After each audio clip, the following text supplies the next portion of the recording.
और particular time पर। जैसे मान लीजिए आपकी वेव्स है, ठीक है, जब इन वेव्स को आप स्ट्राइक कर रहे हो किसी भी सरफेस पर, तो इस सरफेस पर जितनी भी वेव्स आप लेकर आए उसका यूनिट एरिया और यूनिट टाइम पर आपने कितना स्ट्राइक किया वो आपको इंटेंसिटी बताएगा। ओके, नॉर्मली हम पहले पावर के बारे में बात करते थे, लेकिन यहाँ जो हम टर्म्स यूज कर रहे हैं that is a intensity. Mathematically अगर आप रिप्रेजेंट करें इंटेंसिटी को, तो इंटेंसिटी किसके इक्विवेलेंट हो गई आपके पास, maximum energy and divided by a per unit area and time period। Clear है।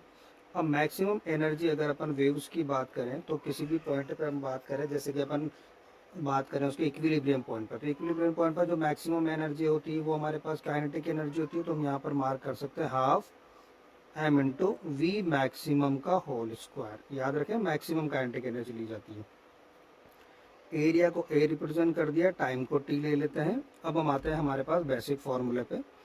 जब हम किन्हीं भी वेव्स की बारे में बात करते हैं तो मैक्सिमम वेलोसिटी, उस वेव की मैक्सिमम वेलोसिटी जो मीन पोजीशन पर होती है वो क्या होती है हमारे पास, ए इंटू ओमेगा।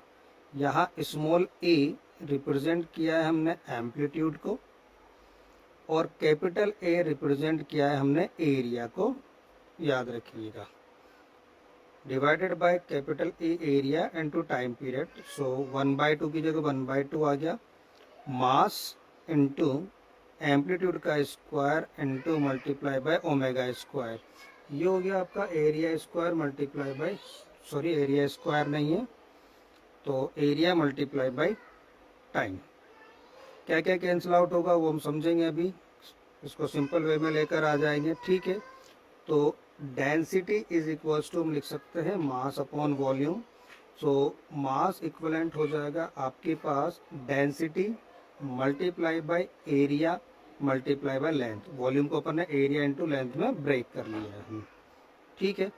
तो अब आ जाता है 1/2, मास को लिखा density into area into length multiply by amplitude का square multiply by omega square, whole divided by हो गया आपका area into time period.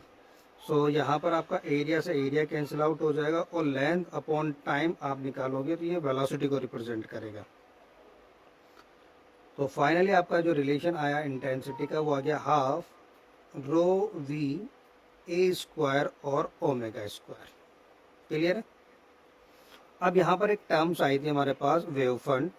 Wave front के लिए अपन बात कर लेते हैं, ठीक है। उसके पहले इस फॉर्मूले को थोड़ा सा और सिंप्लीफाई कर सकते हैं कि जैसे half rho V A square और ओमेगा स्क्वायर हमारे पास आया, तो अब आप इसको क्या क्या लिख सकते हैं, ओमेगा को ब्रेक कर सकते हैं। पहला ओमेगा इज इक्वल्स टू आप इसको क्या लिख सकते हैं, 2πf।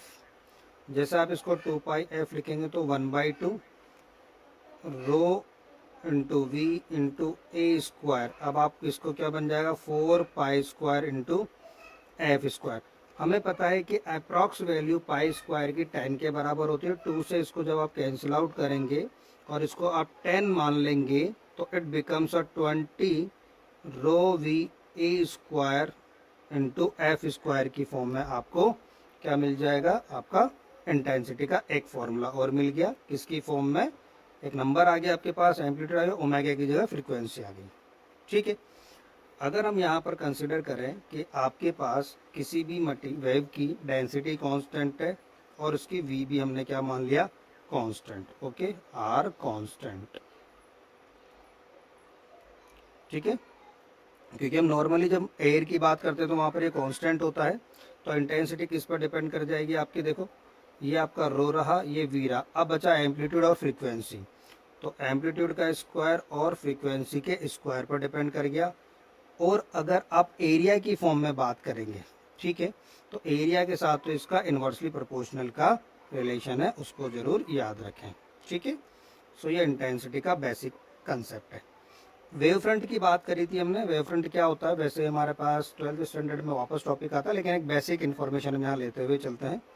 एक imaginary surface on which waves are perpendicular and in the same phase, ठीक है, सरफेस पर आ रही है, अब इस पर सोर्स डिसाइड करेगा कि किस तरह का वेव फ्रंट बनेगा। मतलब वेव फ्रंट का क्या मीनिंग हम कह सकते हैं कि जैसे कोई भी वेव्स आ रही है आपके पास फ्रंट पे, ठीक है, इस तरह से वेव्स आती हैं, तो वेव्स का जो फ्रंट आपको नजर आ रहा है वो कैसा है हमारा, ठीक है।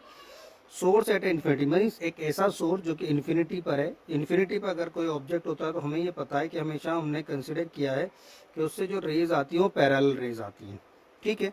तो इन्फिनिटी पर अगर हमने सोर्स को रखा है तो जो वेव फ्रंट बनेगा वो एक प्लेनर वेव फ्रंट के नाम से जाना जाता है। क्यों? क्योंकि इन्फिनिटी से जब भी कोई वेव्स आती हैं तो हम ये मानते हैं कि ये डिस्टेंस की वजह से हमें कैसा नजर आता है, पैरेलल, ठीक है। इसका जो एरिया निकल कर आता है इस केस में, इस तरह का वेव फ्रंट जब लोगे तो एरिया आपका क्या हो जाएगा, कांस्टेंट। इंटेंसिटी आपकी क्या रहेगी, कांस्टेंट, ठीक है। और इक्वेशन क्या बन जाती है आपके पास, y is equal to A sine omega T minus of K X. ये बेसिक इक्वेशन थी हमारी। अगर आपका जो सोर्स है वो एक पॉइंट सोर्स हो जाए, बल्ब की फॉर्म में हमने ले लिया, तो जैसे अगर हमने बल्ब को मान लीजिए यहाँ पर रखा है तो इससे जो वेव्स निकलेगी वो चारों तरफ जाएगी ऐसे ऑल डायरेक्शन में।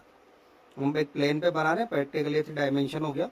तो इसके पास जो परपेंडिकुलर सरफेस आप जब ड्रॉ करोगे तो परपेंडिकुलर सरफेस इस तरह से ड्रॉ होगी सब जगह। इक्वल फेस की बात करी थी हमने, तो डिस्टेंस हम बराबर रहेंगे तभी हमारा सेम फेज रहेगा। तो इससे जो वेव फ्रंट तैयार होगा that is called the spherical. कैसा वेव फ्रंट तैयार होगा हमारा, स्फेरिकल वेव फ्रंट तैयार होगा। अब यहाँ जब एरिया की बात करोगे तो वो डिस्टेंस के साथ चेंज होता जाएगा, क्योंकि फॉर्मूला भी आपका क्या बनता है, 4πr²। क्लियर है? तो इंटेंसिटी की हमने बात की थी 1 एरिया है, तो एरिया किस पर डिपेंड कर गया, r² के, तो 1/r² आप यहाँ पर लिख सकते हो। Clear? Linear source, linear source मतलब आपका सिलेंड्रिकल फॉर्म में एक सोर्स मान लेते हैं। अब कोई भी सोर्स अगर यहाँ पर रखा हुआ तो इससे जो लाइट इमिट होगी या साउंड सोर्स इमिट होगा तो सब तरफ जाएगा ऐसे। तो इससे जो वेव फ्रंट बनेगा वो बनेगा एक सिलेंड्रिकल वेव फ्रंट। कैसा वेव फ्रंट बनेगा बच्चों, वो एक सिलेंड्रिकल वेव फ्रंट के फॉर्म में आपको नजर आएगा, ठीक है। एरिया क्या हो जाएगा इनका, 2πr/h। ओके, चलिए कुछ क्वेश्चंस को डिस्कस कर लेते हैं। पहला क्वेश्चन हमने लिया, intensity from a point source at a distance d। Means हमारे पास I1 जो फॉर्मूला हमारा था, इंटेंसिटी 1/r²। ओके, तो अकॉर्डिंग टू इस question, that question we know I1 जब हमारे पास है तो हमारी डिस्टेंस है 1/d, और जब ये 4I1 है उसको स्क्वायर करें तो हमारी डिस्टेंस बन चुकी थी d-50 का होल स्क्वायर। दोनों का डिवाइड करते हैं, सो I1/4I1 इज इक्वल टू हो जाएगा 1/d² मल्टीप्लाई बाई 1/d-50 का होल स्क्वायर। I1 से I1 कैंसिल आउट करें, 1/4 इक्वल टू हो जाएगा आपके पास d-50/d का होल स्क्वायर।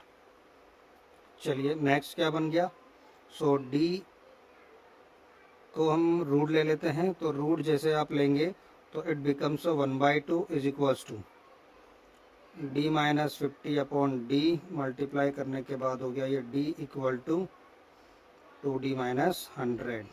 सो d आ गया हमारे पास कितना, 100 डिस्टेंस इन मीटर।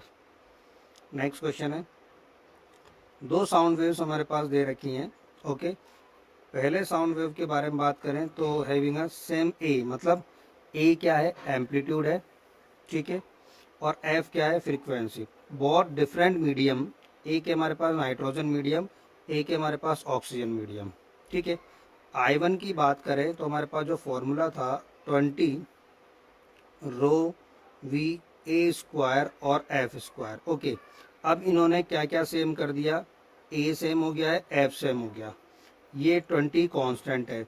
तो इंटेंसिटी की अगर हम बात करूं तो आई किस पर डिपेंड कर गया, अब वो सिर्फ डेंसिटी और वेलोसिटी पर, ठीक है। अब यहाँ पर क्या बोला है, वेलोसिटी के बारे में भी बात कर लेते हैं, ठीक है। चलिए, two sound wave having the same area and travelling to different medium, first nitrogen, then in which case first is the more. Case intensity is more, तो डेंसिटी और वेलोसिटी, तो वेलोसिटी आपकी गैसेस की बात कर रहे हैं ऑलमोस्ट सेम रहेगी, ऑलमोस्ट। तो आप ये कह सकते हैं कि इंटेंसिटी किस पर डिपेंड कर गई, डेंसिटी पर। अब आपके पास जो गैसेज हैं उन गैसेज में अगर हम बात करें तो डेंसिटी ऑफ ऑक्सीजन ज़्यादा होगी किससे, डेंसिटी ऑफ नाइट्रोजन से। तो intensity of oxygen greater than होगी आपकी इंटेंसिटी ऑफ नाइट्रोजन से। क्लियर है बच्चों? चलिए आगे चलते हैं। एक और क्वेश्चन हमारे पास जो वेव की फॉर्म में हमें दिया हुआ है, चलिए देखते हैं। If the density of a medium and velocity both the waves are same, मतलब रो सेम है और वी सेम है, तो अब हमारे पास वापस इंटेंसिटी का जो फॉर्मूला है I 20 rho V A square और एफ स्क्वायर। फर्स्ट वाली वेव के बारे में बात करें तो I one equal to rho 20, rho V same है, ए स्क्वायर आ गया और एफ वन लिख देते हैं हम F1। और सेकेंड वाली वेव की अगर हम बात करें तो 20 रो सेम है, वी सेम है, ए कितना है 2a और F2 लिख देते हैं। ठीक है, दोनों का रेशियो निकालते हैं हम। सो I1 अपॉन I2 जब आप करोगे तो जो कॉमन फैक्टर है 20 रो वी हमने हटा दिया।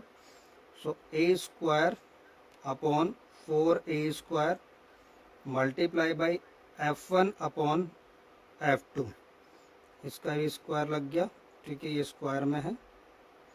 अब दोनों वेव्स को अगर आप देखेंगे, देखो फ्रीक्वेंसी क्या होती है, number of vibration in a 1 second. ठीक है, तो अगर हमारे पास ये कंडीशन है कि कितने साइकिल पर सेकेंड वो कंप्लीट कर रहा है, आप देखें तो जैसे मैंने मान लीजिए ये पॉइंट फिक्स किया, अगर हम इनकी फ्रीक्वेंसी को F2 और इनकी फ्रीक्वेंसी को F1 कंसिडर कर रहे हैं तो हमारे पास किसकी फ्रीक्वेंसी ज़्यादा है ये आपको समझना है। ठीक है, सो आप ये लिख सकते हैं कि यहाँ पर जो फ्रीक्वेंसी है F1 की फ्रीक्वेंसी अगर 2 हर्ट्ज़ है तो F2 की फ्रीक्वेंसी कितनी आ गई, 1 हर्ट्ज़। ऐसा समझ सकते हैं, या फिर आप और कुछ लिखना चाहते हैं जैसे इसको आपको डबल रखना है, क्योंकि ये F1 आप देखेंगे तो 2 टाइम कंप्लीट हो रहा है, ये 1 टाइम कंप्लीट हो रहा है। ठीक है, तो आपके पास क्या रिलेशन आ गया यहाँ पर, F1 upon F2 is equals to 2:1 आ गया। ठीक है, इसी को हम यहाँ यूज़ करेंगे। ए स्क्वायर से ए स्क्वायर अगर जब कैंसिल आउट हो गया 1/4 और ये आ जाएगा कितना, क्या आया हमारे पास F1 अपॉन F2 2:1, 2:1 मतलब 4:1 आफ्टर स्क्वायर। तो हमारे पास इंटेंसिटी क्या आ गई, 1:1 आ गई हमारे पास। ओके, अगला क्वेश्चन देखते हैं इसी से रिलेटेड। अब देखो सेम चीज़ हमसे यहाँ पर पूछी गई है। अब आपको क्या ध्यान देना है, पहली वेव है, दूसरी वेव है, सब कुछ सेम दिया हुआ है, एम्पलीट्यूड और फ्रीक्वेंसी पे ध्यान देना है।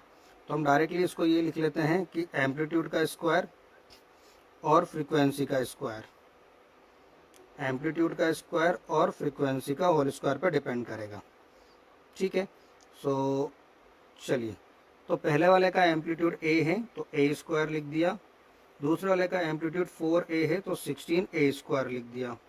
क्लियर है, ये मैं आराम से समझ में आ रहा है। अब बात करते हैं फ्रीक्वेंसी की। अगर हमारे पास F2 F1 कितनी बार कंप्लीट हो रहा है, 1 2 2.5, तो ये हो गया 2.5, यहाँ तक लो ना, हाँ 2.5 क्या टोटल आ जाएगा, 1 2 3 4, कितना आ रहा है, 1 2 3 4 5। F1 अगर 5 हर्ट्ज है तो F2 कितना है, 1 हर्ट्ज। F1 अपॉन F2 कितना हो जाएगा, 5:1। इसको अच्छे से क्लियर करेंगे तो यहाँ कहीं से ये 5 है, ये पूरा 5 साइकिल है, ये समझ के करिएगा ना, डायग्राम में शायद कुछ प्रॉब्लम है। ठीक है, सो F1 अपॉन F2 करोगे तो ये हो जाएगा आपका 25 और ये हो जाएगा 1, स्क्वायर करने के बाद तो आपके पास आ गया ये 25/16 I1 अपॉन I2 की फॉर्म में।